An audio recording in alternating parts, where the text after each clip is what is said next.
ఇక శ్రీ సత్యసాయి జిల్లా పుట్టపర్తి దిశ పోలీస్ స్టేషన్లో డీఎస్పీగా పనిచేస్తున్న వరప్రసాద్ ఉదయం కన్నుమూశారు. తన అపార్ట్మెంట్లో ఉదయం గుండెపోటుతో మరణించారు. 2023 మే నెలలో పుట్టపర్తి దిశ పోలీస్ స్టేషన్కు డీఎస్పీగా బదిలీ అయిన ఆయన అప్పటి నుంచి డీఎస్పీ వరప్రసాద్ ఒక్కరే అపార్ట్మెంట్లో నివసిస్తున్నారు.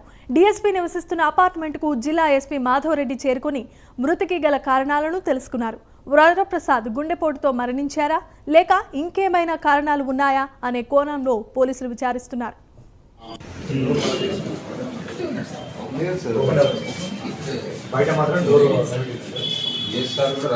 ఎవరు మీరు